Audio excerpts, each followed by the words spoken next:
weeks ago, the Plenary Defense Staff Council took a decision that the South African National Defense Force or the Department of Defense should mark and celebrate Africa Day. And the Chief of the South African National Defense Force directed that the South African National Defense Force must present the musical concert for the event. And hence we are here today. This has never happened in the history of the South African National Defense Force.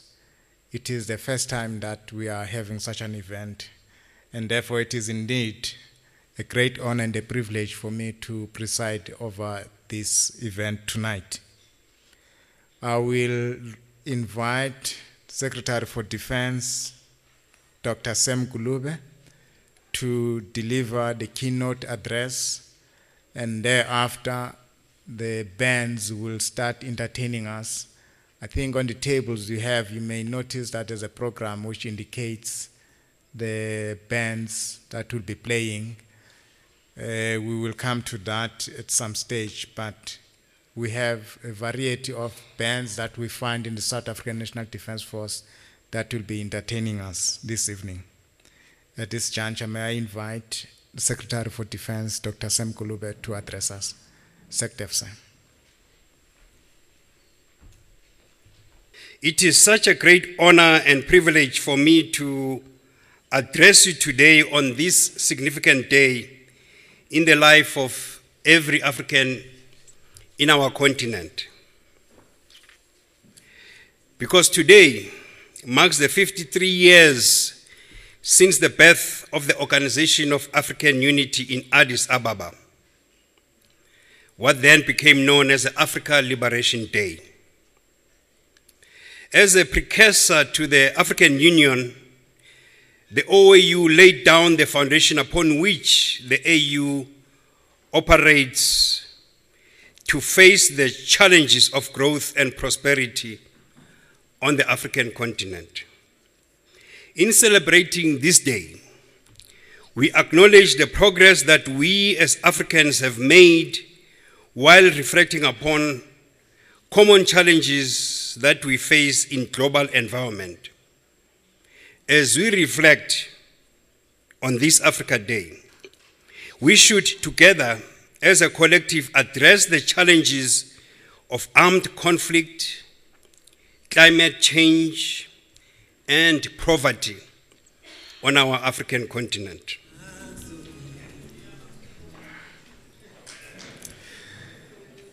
Thank you, Secretary, for those good words.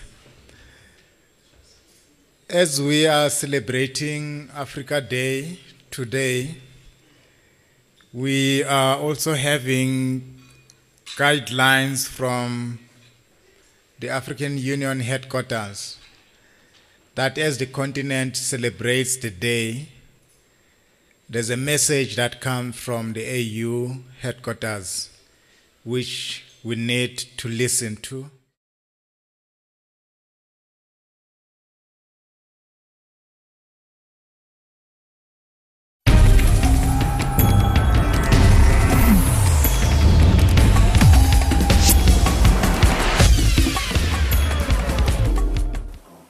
Fellow Africans, on this historic day of May 25th, we celebrate the 53rd anniversary of the founding of our continental organization, the OAU, which was transformed into the African Union in July 2002. We mark this Africa Day by paying tribute to our founding mothers and fathers under the theme of promoting human rights with a special focus on women, because Africa's development cannot be pursued unless all have access to human rights. Millions of Africans continue to live without access to the most basic rights.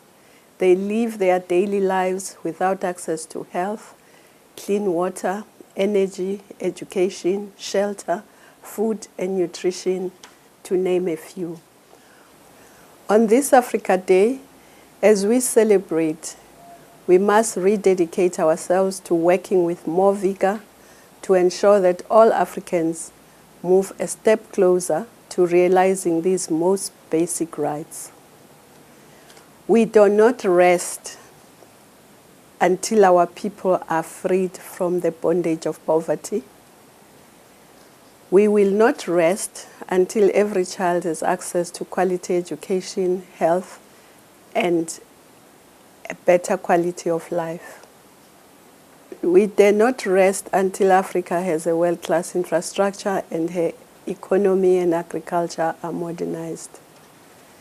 We shall not rest until women receive equal rights.